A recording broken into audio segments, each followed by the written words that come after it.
Chantal Ambrose, and I'm a dentist, and I host a healthcare business podcast that shares tips from the healthcare industry leaders. So, whether you're a startup or needing a push in the right direction, a family business, or just looking for mentorship, join us.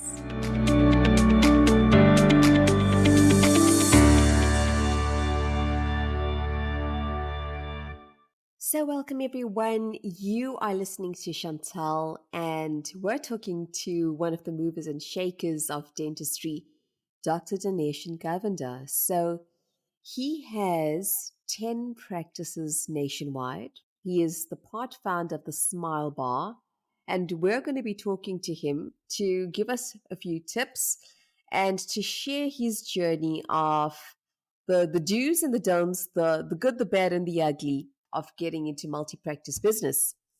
So, welcome, Dr. Govender. We're really excited to have you here. Thank you so much for that, and I'm really appreciate the opportunity to be on your show. And I really appreciate the fact that my opinion here is valued, and I hope I can give you some good insight on what's happening and how we do things. I would love to know from you. I just remember meeting you for the first time, and I thought that you always had a very fresh and new way of doing dentistry. And you always incorporated a very futuristic way of thinking about dentistry. So, our question really is why multi practice in South Africa and why now? When I set out into dentistry, well, now all those years ago, one, I'm very passionate about dentistry, and I wanted to provide a place that a consumer or a patient could come through, get quality dental treatment, and be reassured of it every single time. So there was only one way to do it. I could have done it by myself. At that point, it was a single man practice in Queensborough, and I was busy developing all these concepts in my head, and I thought to myself that it's the age old, it's just the basic principles of business. The only way we're going to reach and achieve what we needed to achieve is by being able to establish multiple points of entry. And that's what led me to go into a multi practice dental setup. By doing it, put it down on paper, and I'll talk about my business principles and how I do things. So I put it down on paper, and I had this thought and I had this vision, and I said to myself that how am I going to be able to provide this quality dentistry, making use of quality products, quality equipment, and also being upskilled because, as you know, having the doing the courses is not cheap. And for the type of dentistry that we want to provide for our patients, and whether they can afford to pay us for that is another story altogether. That's a whole other podcast, I think. So the only way I could see this is the way we're going to make this happen is that we have a multi-practice setup. We make use of, number one, economies of scale. So being able to have multiple branches established enabled me to negotiate on a different level with my suppliers. It enabled me, when I spoke, I was listened to. When I spoke, I had some sort of clout or some sort of I would say like energy or strength to say to the supplier, this is what my figures are, this is what I envision my numbers to be, and this is what I need from you. And then I was able to make use of economies of scale to be able to get prices at the correct rate so that I can now use the little discounts that I got or the support that I have. And I'll speak about my suppliers and the amount of support I got from my suppliers and I still get from my suppliers, enabling me to be able to provide a service to my patient, which is still affordable in the medical aid space. And that's where I am. I'm in the medical aid space. Then if you look at it in terms of diversification, the multi-practice setup.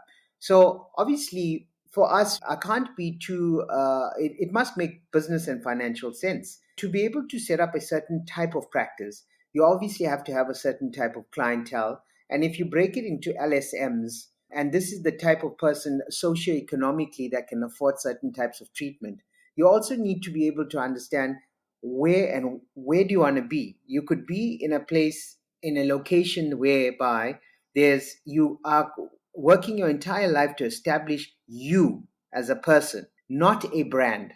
So I then decided to let me establish my practice of dentistry into convenience locations. What is convenient?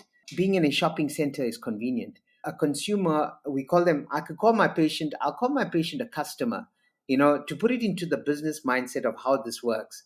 Customer who is our patient would come into a shopping center and is able to do a lot more at that shopping center than just go to the dentist. Because dentistry now, as we know it, has become, for if you take it across the entire sort of demographic, for some of the demographic, it is more of a grudge purchase. Some patients only come when there's a problem. And we see that too often. And then suddenly you get the mindset of a person going into a shopping environment, be it a shopping center, a mall, something in a retail hub or a retail space. They've already got the mindset that I'm going in to fix myself, to spend some money, to get things done.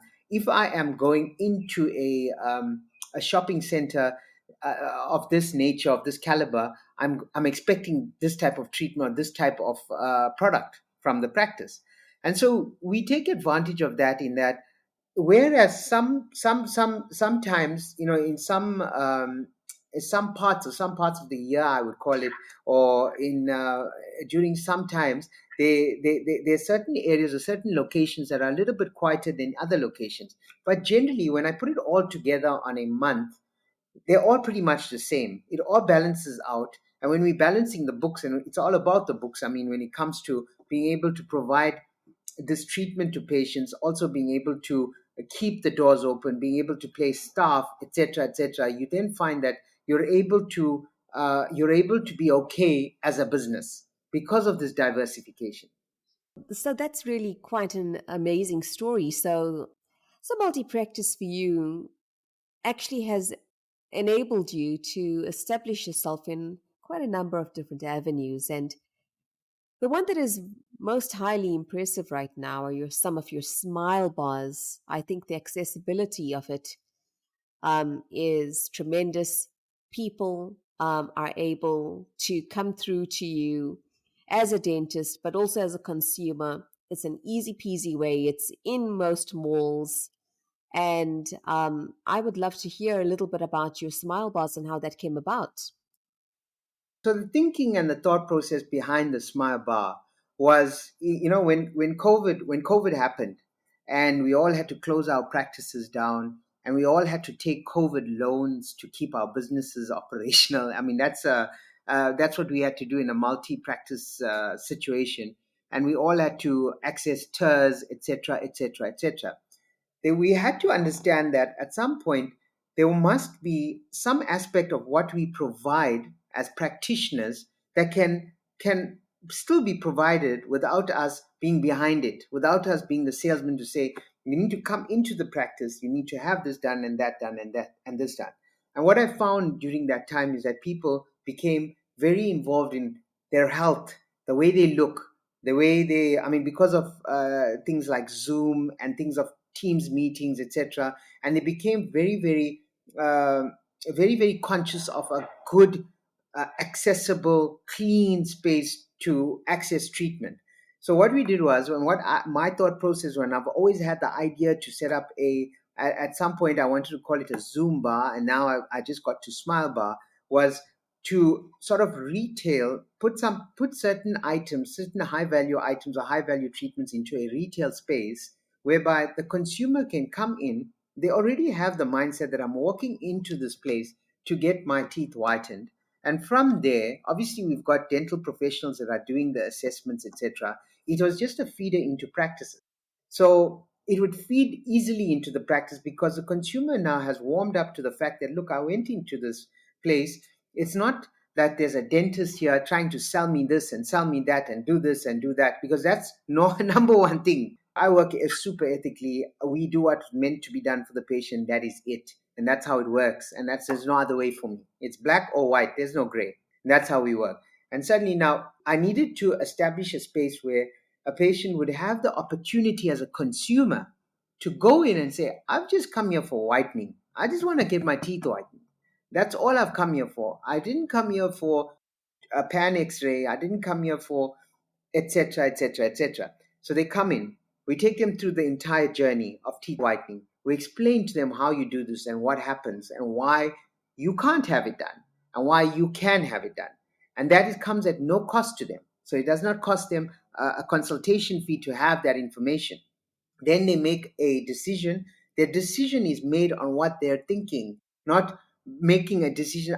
I'm paying for this. I have to make a decision. I have to make a decision. I'm going to have to get this done. I can't leave here without getting something done because I'm paying for a consultation. That's not happening. They come in, they choose what they want. They've already got the mindset, I'm coming in. It's a vanity thing. It makes them feel good. And suddenly when they start feeling good about the presence of their teeth in terms of it being whiter, they then now pay attention to the fact that there's a hole on their molar tooth. We've whitened their teeth, but there's a hole on the molar tooth, and they come back for that. And it's made my practice of dentistry, it's been so pleasant, you know, in that, yes, there are patients that are coming in for teeth whitening, and we whiten their teeth, but we whiten their teeth and we show them their before and afters. We didn't sort out the cavities yet. You came in for whitening, and they see this and they say, Doc, we need to sort this out, and this has to happen. And now it's not me telling them that they need to sort it out. They're telling me, yes, we need to sort it out because I told them and we've got this going. So the concept of the smile bar is really there to make treatment or make dentistry, high quality dentistry, more accessible to everybody. People who are afraid or are intimidated of making that move, saying, I've got, going to a dentist, making a dental appointment, because everybody's Googling at the moment. Everybody's Googling who's got the reviews, who's saying what. When you Google the smile bar, you just feel good. What you see on the internet and what you see out there is just feel good stuff. And people come in and then we filter them through to our practices or to a practice. So it's not necessarily, I've got patients that are coming from other dentists, and they filter back to their dentist, and there's a few dentists that I can, and I'm grateful for their referrals, because what happens is they call me and they said, you know what, my patient has now noticed what I've been telling them for such a long time, and now it's becoming that easy. So the concept of the smile bar, it's cosmetic, but it's also there to correct and to retail a treatment modality that doesn't necessarily require us to pick up a drill or do anything of that sort. But it's something that is a procedure driven, or it's a process driven sort of treatment where this is the process. The patient comes in, you have to retract, you have to isolate, you do your stuff, and then they get results. As opposed to technically we need to do this, the nerve, etc., etc. So that was the whole concept of the mindset behind the smile bar. And you'll never believe, I mean, it's been an incredible response, and I anticipated a good response, but it's opened up so much more in our practice of dentistry, in the family dental care group, and I'm sure for the practitioners whose patients have been coming to us, and when they go back to them, it's also opening up that. Yeah. And in location wise, we're in Hilton alongside our practice. We're in La Lucia Mall, which is, our practice is downstairs at the mall. We're in a retail space upstairs. We're in Santon at the moment, and we've got a practice that we've established in Santon as well.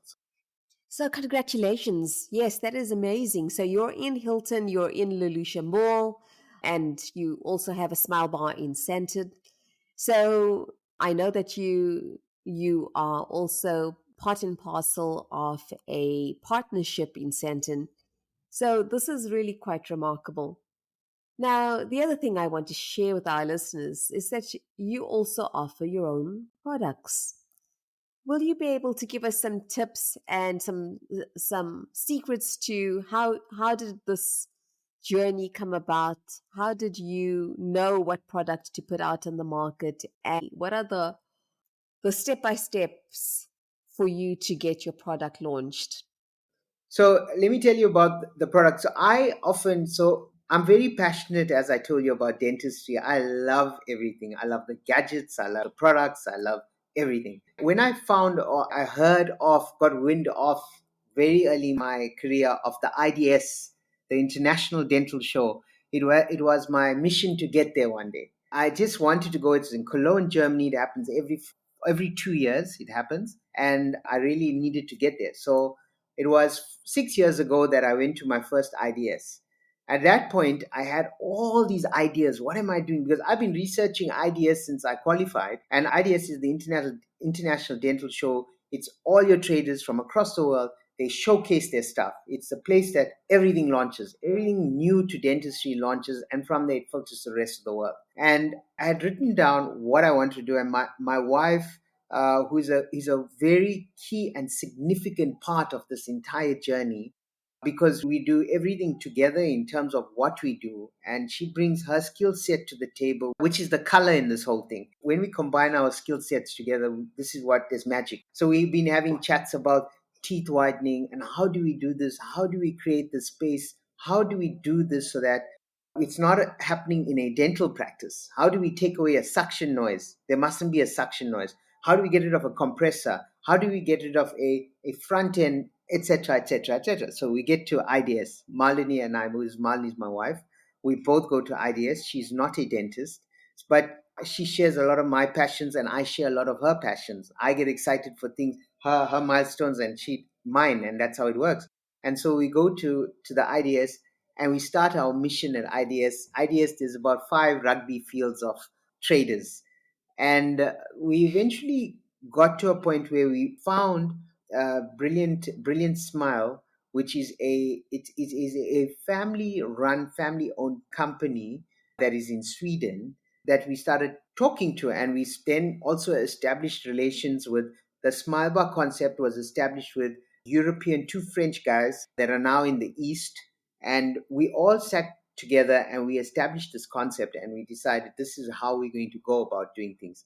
And so, in order to bring anything or import into the country, you first and foremost have to have a SAPRA license, importer's code. You also need to have your products vetted. So all our products are completely vetted. We had to submit tons and tons of paperwork to SAPRA. They go through the constituents of the products to see that it's acceptable here, it's safe for patient use and consumption, and then it is registered on our company for as exclusive importers and resellers in the country. So, and that's what I did. It took us about 2 years to get everything, all the products sorted out. In the meanwhile, in the background, the Smile Bar guys were busy setting up the concept, and then the concept came. And then when we were ready to hit, it wasn't just we woke up one day and right, we're going to do this. It sort of happened. And COVID is what gave us that, just said, right, it gave us that push to now let's get this going, because there has to be a way and a means for things to still continue in the event of us not being there. I had COVID. I wasn't practicing for that 14 days, 15 days. Then there were dentists within the group had COVID. There were staff, so there were practices just closed. But had we had this little area where we could filter in, it was a little bit less risky because there's two staff members. There's a front and there's a hygienist, a therapist, or a dentist there, and that's it. Exposure was so anyway. With regards to the product, we imported the product and we retail the product. I have not opened the retail of the product to anybody except our practices, and that's mainly because for anybody to believe in it, I've had to distribute that product or resell that product to a far reach so that people will come eventually and come to their own dentist if they're not us and say, my friend or family or somebody is using this particular product, where do I get it? And so that dentist will obviously, we start opening up the retail to dentists, etc. That's Brilliant Smile, and it's brilliant products. It works. As dentists, I mean, we know the story. We've been through so many products, that teeth whitening toothpaste, this, that, and the rest. But this product, it's developed specifically for them. It has all the characteristics that are required, the good characters that we need for healthy gum health, healthy oral hygiene, healthy oral health. But it also helps with the teeth whitening. So that's brilliant if you don't mind the pun.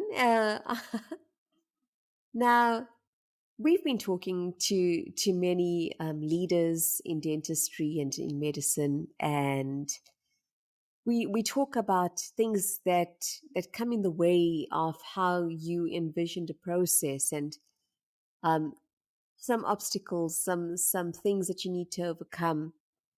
You have a national distribution now, and I'm sure that there cannot be a an easy, foolproof way to just avoid some obstacles that come your way. So, can you maybe share with us how you have overcome some of those obstacles and what they may have been on your journey to launching your products as well as establishing all of the practices that you have?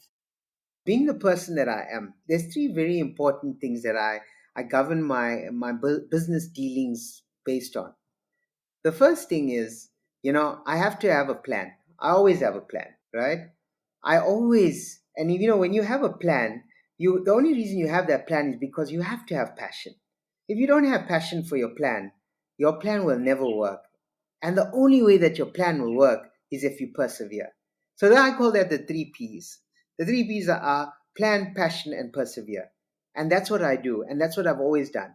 So I'm a God fearing man. I believe in miracles and I believe in all sorts of things. And I believe that if I wake up and I have an idea and something that's come to me, there's a reason that this has come to me. There's a reason that this thought has come into my mind. There's a reason that I have a computer that we can log into the internet and we can literally connect with anybody. There's a reason that I would wake up at 4 a.m. every day, which I do, and start my day and go through it. There's a reason for all of that. And so I have established very early in my career what I wanted to be. I wanted to be the best dentist that I could possibly be for myself, the best that I could. I'm not claiming that I'm the best dentist in the world, but for me, I also wanted to be the best that I could be in business. And when you establish or you position yourself to be the best at this or the best at that and the best of this, it comes with hardship. It comes with earning your stripes. And my biggest obstacle to my mind and my thoughts and my plans, not my obstacle, what opens the way for me is my family. I work and I do everything I do for my family, for my children, for my wife, for my brother, my extended family. And it gives me great joy to wake up every single day knowing that I put everything into this business of mine and I know how many families it feeds. I know how many staff people take something home. I look at, we have all these WhatsApp groups and I look at people talking and, when I go to visit a practice, and I see these relationships that have formed between the staff and between the dentists. They're like really good friends. And this happened because they all came to this business called Family Dental Care, this dental practice. There was this young, at the time I was a young man who had this vision or this idea to create something where it'll touch more than one person while I'm working in one room. And that's exactly what happened. And the obstacle I have is that I'm getting a bit older now, and I can only do so much with two hands.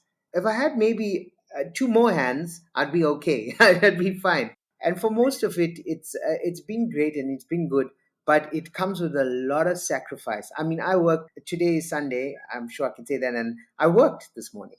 I worked this morning at the practice. We saw our patients. We did what we needed to do, and that's fine. And I don't see it as a problem. But as soon as you start identifying certain things as a negative, then it becomes an obstacle. If I'm waking up at 8 o'clock, so let's just take my weekly travel. My weekly travel on a Monday, I'll travel to Waterfall, which from where I live in the Amschlange area. From there to Waterfall is a 30 minute, 35 minutes. I'll drop the kids off, then I get to work. Right, I'm there at 8 a.m. Then on a Tuesday, I go to Queensborough. That's another 20, 30 minutes. Then on a Wednesday, I go to Hilton, which is an hour, 20 minutes. That's one way. Then it goes on, and so it goes on. But what I see that time as my time to plan, my time to do list, my time to put into operation what I'm thinking, like the plans to marketing, the plans to procurement, the plans to our clinical directors, the plans to our managers. So that's my time. But maybe somebody else would see it as an obstacle, because it is an obstacle to get on a road, high peak traffic, and you're driving through all of this. It is an obstacle because anything can happen on the road, and I've never seen it that way. I always see the best in anything that I do. I see the best in everyone that I engage with, and I believe that there's a reason that everybody cross paths. And I also believe that the energy or the little knowledge we're constantly learning, because I do not know everything. Today, I've learned so much about the ins and outs and the background stuff about podcasts, about your mics and about your headphones and all sorts of things. I mean, we're learning every single day, and that's exactly where we are.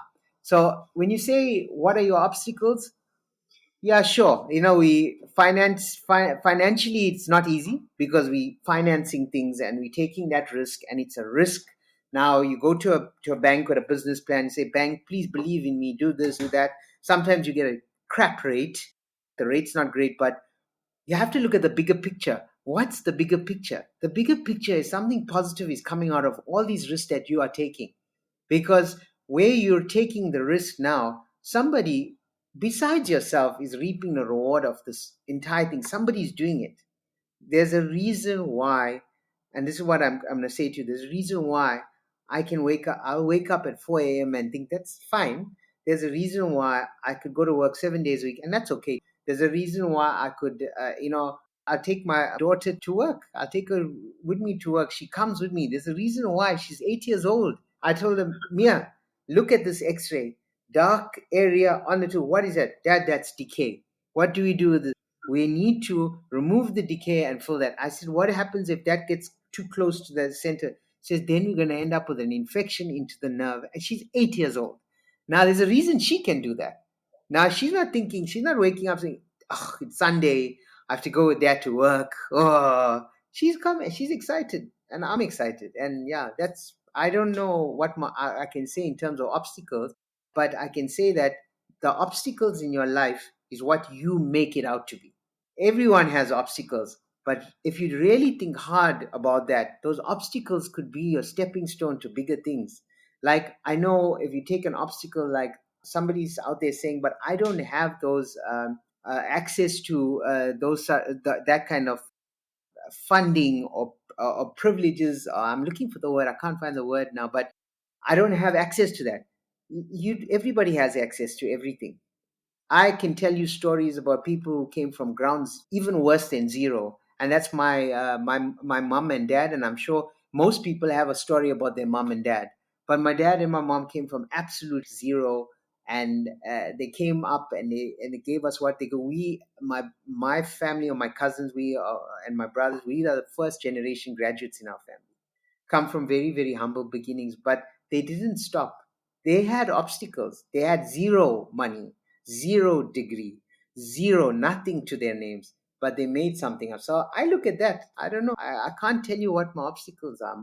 I turn it into positives. I turn it into stepping stones. I turn it into something I can learn from, and I move forward with it.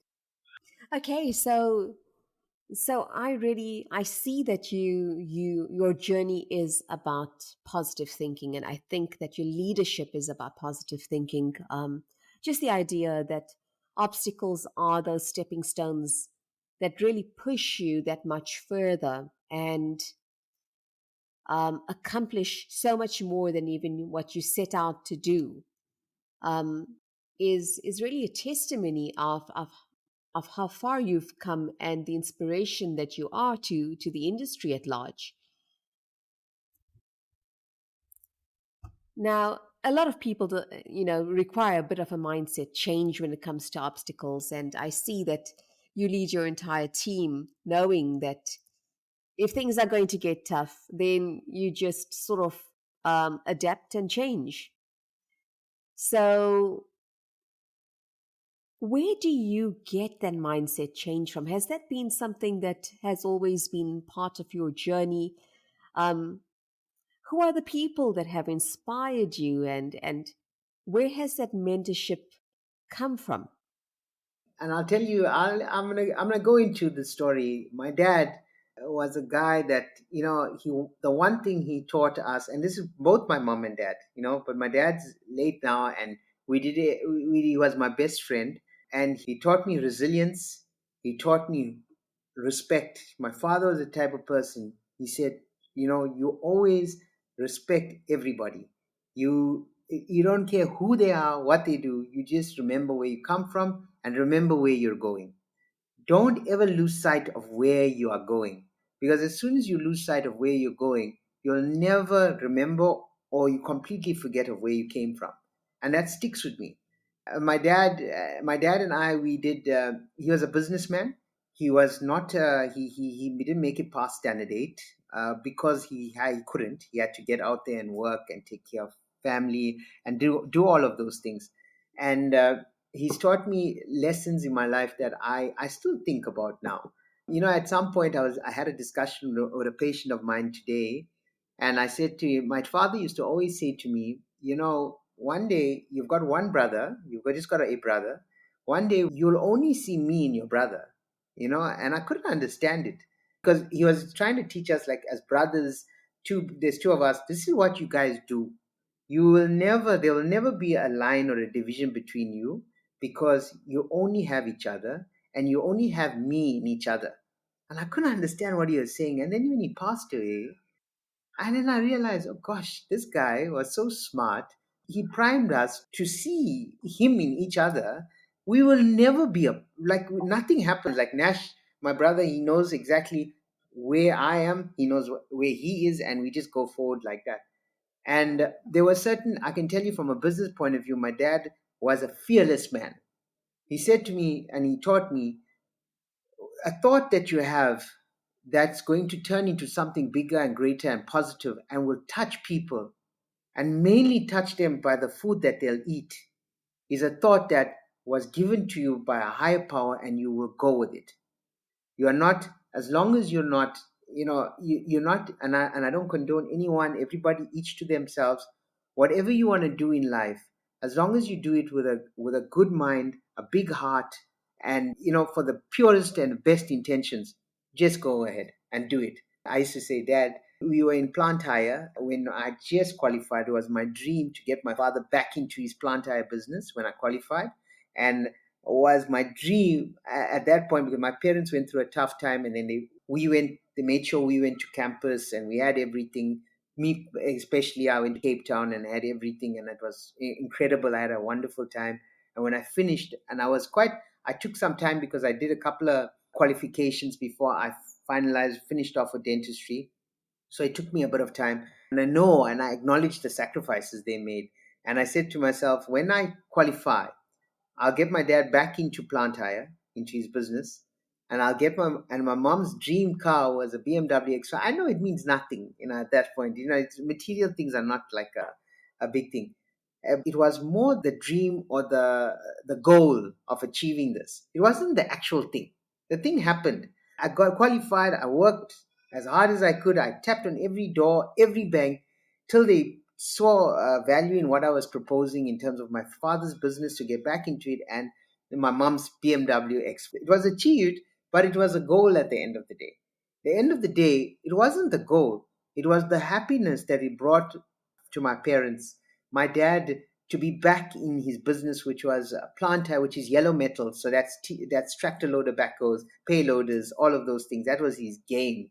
That his blood was yellow. My father's blood was yellow, and I can tell you that with conviction. His blood was yellow, and he was the happiness, the everything it gave him. That was what the goal was. And my mom and that car, the car stayed with us for many, many, many, many, many years, till last year, to a point where she says, I think I need to maybe get another one. This one's gone old now and it's breaking down.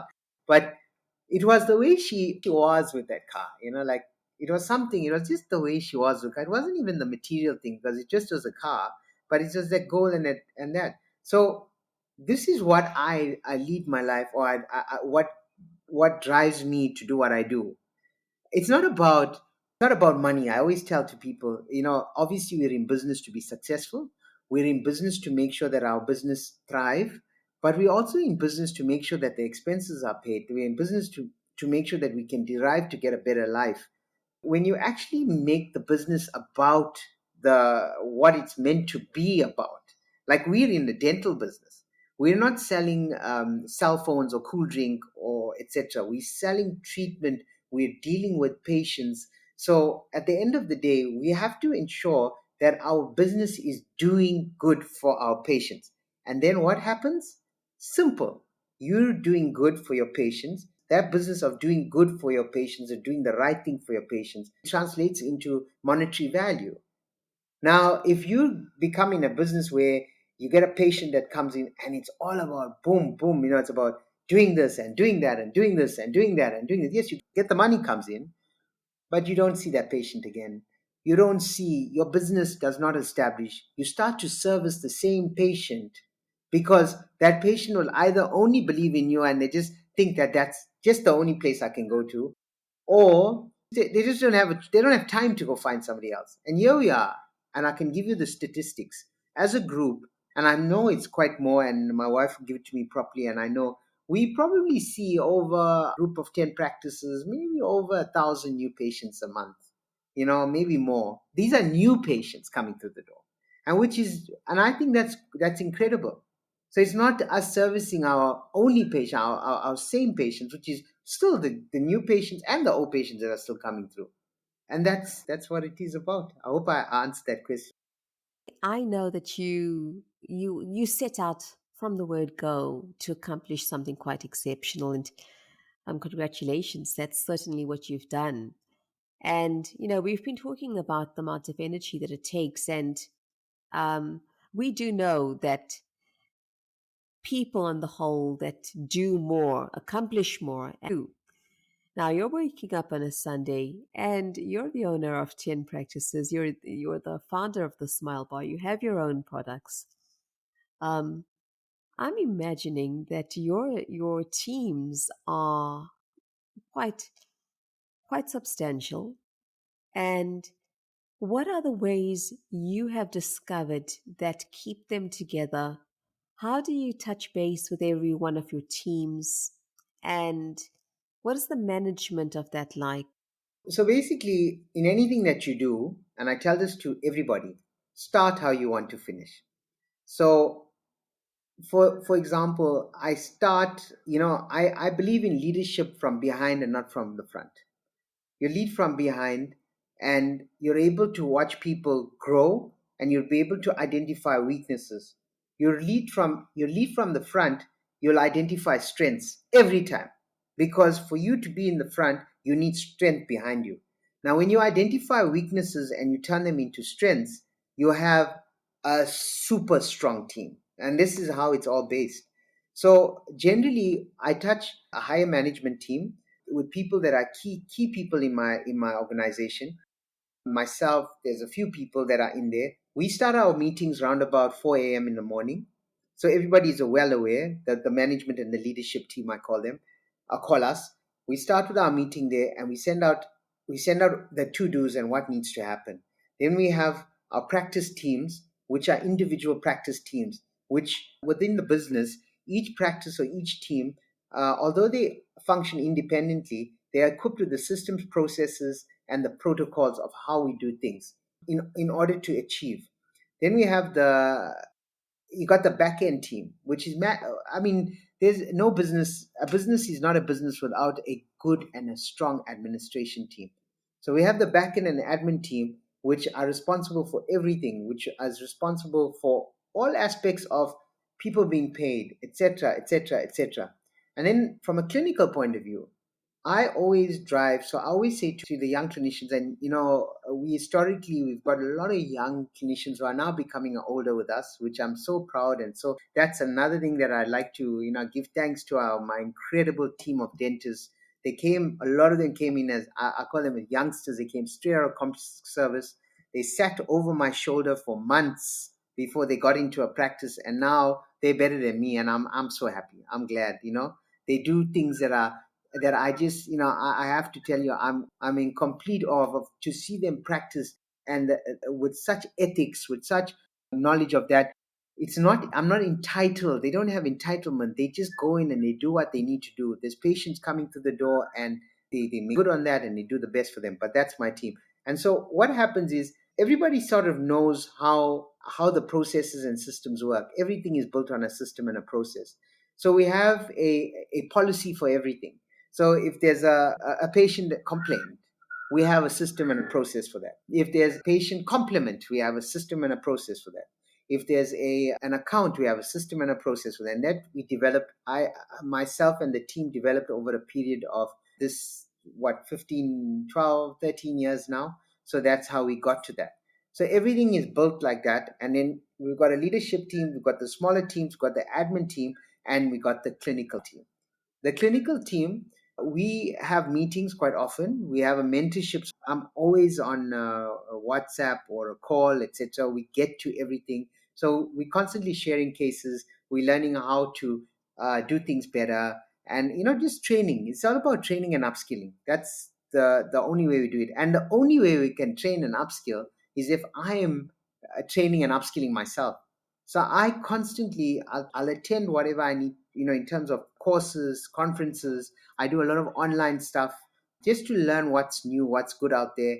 And that brings me to a big aspect of where our practice is going, and that's artificial intelligence. And artificial intelligence and the world of digital dentistry, and what it's done for my practice and what it's going to potentially do for my practice going forward and for every other practitioner in the world. It is here, it is now, it has to happen, it has to be embraced. So we use a lot of technologies at the moment. Yeah. So, what is the Dr. Dineshan Govender when he goes home? What is your daily stress reliever, for instance? I 5 a.m. exercise session with my wife. So we do exercise at 5 a.m. Have you taken any advice that didn't work out in business, and what was that advice? The worst advice that I took in business. It won't work out. Where do you see yourself in 5 years' time? Exactly where I am today, but with a bigger team and just a happier space. That's it. What are you most proud of? My family. Thank you, Dr. Govender. I know that taking out the time from your very busy life, where you're traveling across the country to just connect with all of your different projects that you got going, I want to congratulate you and wish you all the luck for the future. Um, what you've shared with our guests has been tremendous, and I do think that you're one of the movers and shakers of dentistry. We really appreciate you in the industry, and we're looking forward to what else you're going to be bringing to us. Just keeping it fresh and keeping it real. So thank you for joining us and being part of the show. We really appreciate you. Thank you so much for having me on. I really, really appreciate it, and I'll say it again. And thank you for hearing what I have to say. And if it helps, I'm an open book. Anytime anyone wants to reach out, I'm here. Always. So, we're inviting everyone today to clean the beach with Kind Brush and a Hossa. So, on the 3rd of December, if you are in Cape Town, meet at the public swimming pool at Sea Point at 8 o'clock to 9 o'clock. Bring as many friends and family and get together for the beach cleanup. It's an initiative to get rid of plastic waste, make it a kinder breathing environment, make it a kinder swimming environment, make it a kinder living environment. So, the Clean the Beach initiative with Kind Brush and Ahasa is happening on the 3rd of December at Sea Point. So, we're hoping to see you there.